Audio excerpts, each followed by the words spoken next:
नमस्कार दोस्तों, हम लेकर आ चुके हैं आप लोगों के लिए 20 मिनट में सुबह की 50 ताज़ा और बड़ी खबरें बताएंगे। दोस्तों, प्रधानमंत्री नरेंद्र मोदी को राहुल के बाद अखिलेश ने घेरा, सुना दिया ईवीएम से लेकर तो दोस्तों तमाम प्रधानमंत्री के मुद्दों को घेर लिया। आखिरकार क्यों दोस्तों राहुल गांधी ने फिर से बीजेपी को ललकारा, कहा मेरे भाषणों को काटा गया है, कई भाषणों पर कैंची चला दी, डर गई है मुझसे सरकार। क्यों आखिरकार दोस्तों भारतीय जनता पार्टी के खिलाफ जमकर भड़कते हुए नजर आए इमरान मसूद, और कैसे दोस्तों पूरी बीजेपी के खिलाफ इंडिया गठबंधन हुआ और मजबूत। अत्थर में लटकी हुई सरकार को पूरी तरीके से बर्खास्त करेंगे, अखिलेश ने भी कर दिया दावा।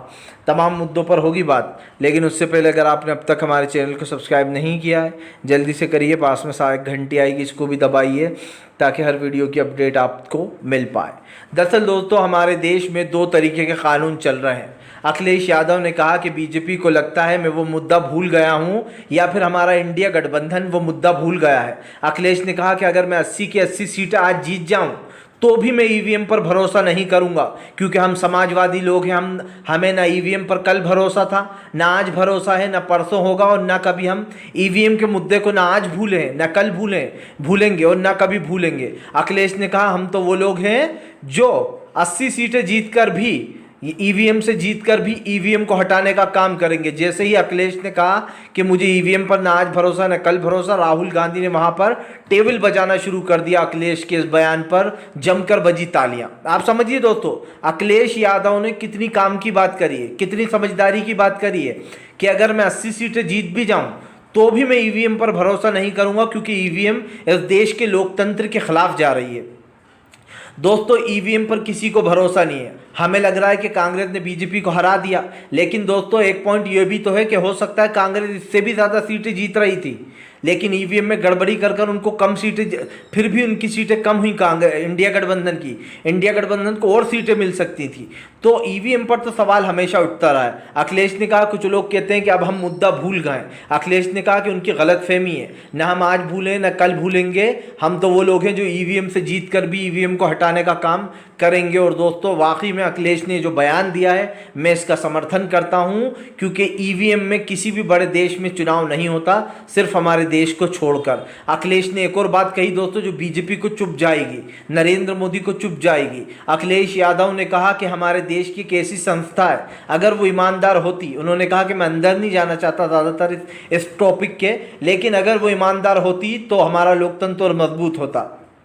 आप गेस कर सकते हैं दोस्तों किसकी बात कर रहे थे। वो बात कर रहे थे चुनाव आयोग की, कि अगर चुनाव आयोग निष्पक्ष होता तो हमारे देश का लोकतंत्र और मजबूत हो सकता था। लेकिन दोस्तों भारतीय जनता पार्टी ने चुनाव आयोग में अपने लोग भर रखे और चुनाव आयोग बीजेपी का समर्थन करता है। कब कहाँ चुनाव होंगे, कितने चरणों में होंगे, उसके बाद भी बीजेपी ढह गई।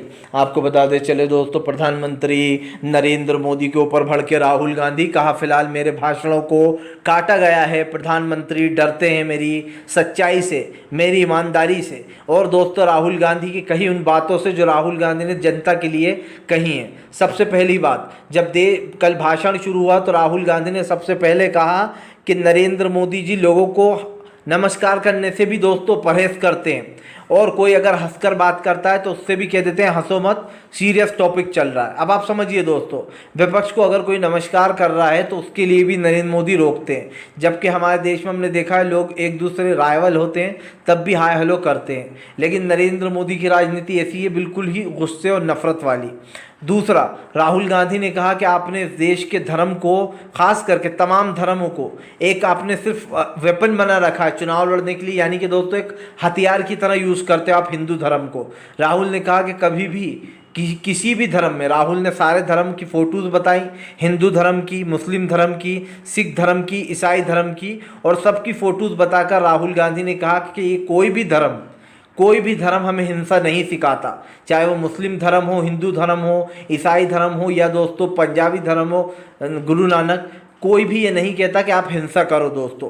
लेकिन नरेंद्र मोदी ने देश में आकर 2014 के बाद से जो देश की राजनीति थी दोस्तों, वो इर्द गिर्द नरेंद्र मोदी के इधर घूमने लगी। इस राजनीति का सबसे बड़ा प्लस पॉइंट पता है क्या है दोस्तों, माइनस पॉइंट वो ये है दोस्तों कि नरेंद्र मोदी ने हमेशा 2014 के बाद से धर्म को ही अपनी राजनीति समझा। जब भी नरेंद्र मोदी को अपने 5 साल पूरे होने के बाद देश को अपनी उपलब्धियां गिनाना चाहिए थी, उस वक्त नरेंद्र मोदी ने ये नहीं बताया देश को कि मैंने इन 5 सालों में क्या किया, मैंने कितने लोगों को रोज़गार दिया, कितना जो है यहाँ पर काम किया, जनता के लिए क्या किया। 10 साल में प्रधानमंत्री को ये चीज़ बताना चाहिए थी, लेकिन नरेंद्र मोदी ने क्या कहा कि अगर आप इनको जिताओगे तो ये मंगलसूत्र छीन कर, यानी कि जो हिंदू महिलाएं होती हैं उनका मंगलसूत्र छीन कर ये लोग ज़्यादा बच्चे वालों को और घुसपैठियों को बांट देंगे। प्रधानमंत्री के हिसाब से मुसलमानों के ज़्यादा बच्चे होते हैं और वो घुसपैठिए भी होते हैं। इस तरीके की भाषा का यूज़ करना क्या दोस्तों ये देश के ख़िलाफ़ नहीं है? और वो भी एक ऐसे इंसान बोल रहा है ये वर्ड्स दोस्तों जिसके ऊपर इस देश की पूरी जिम्मेदारी है, जो इस देश का प्रधानमंत्री है, यानी कि दोस्तों हमारे प्राइम मिनिस्टर नरेंद्र मोदी। अगर वो ऐसी भाषा बोल रहे हैं तो भाई जो लोग नफ़रत फैला रहे हैं जो जनता में दोस्तों, वो लोग क्यों ना इस भाषा का यूज़ करें। प्रधानमंत्री नरेंद्र मोदी आज तक झूठ बोलते रहे, मैं तो सारे धर्मों को साथ लेकर चलता हूँ, लेकिन दोस्तों सच्चाई क्या है ये जनता भी जानती है। अभी भी कहीं पर भी मुस्लिमों की लिंचिंग कर दी जाती है, कभी गौ हत्या के नाम पर तो कभी दोस्तों चोरी के नाम पर, और मोदी सरकार के झूठ के पुलंदे बने रखे हैं। आपको बता दें चले दोस्तों, फिलहाल भारतीय जनता पार्टी के ऊपर जमकर भड़कते हुए नजर आए दोस्तों मल्लिकार्जुन खड़गे। खड़गे बोले मुझे ना आपने बनाया है, ना जयराम रमेश ने बनाया है, मुझे सोनिया गांधी ने बनाया है, मुझे देश की जनता ने बनाया है। आपको बता दें चले दरअसल दोस्तों एक तरफ राहुल गांधी छाए हुए हैं तो दूसरी तरफ मल्लिकार्जुन खड़गे का पारा हाई हो रखा है। सो एक बात तो तय है दोस्तों, राहुल गांधी और मल्लिकार्जुन खड़गे की जोड़ी बहुत कमाल की है। दोनों जब भी बात बोलते हैं दोस्तों तो बहुत सोच समझकर बोलते हैं। सबसे बड़ी बात यह है कि मल्लिकार्जुन खड़गे दोस्तों आज राजनीति में सबसे पुराने नेता हैं, और ये भी हमें मानना होगा कि मल्लिकार्जुन खड़गे साहब का जो तजुर्बा है राजनीति का वो बहुत ही ज़बरदस्त है। सबसे बड़ी बात, मल्लिकार्जुन खड़गे ने कहा कि इस देश में आप गोड़ से हिंदुइज़्म को चलाना चाहते हो। आरएसएस बीजेपी उन लोगों को सपोर्ट करती है जो लोग गांधी के हत्यारे हैं, बीजेपी उनके साथ है दोस्तों।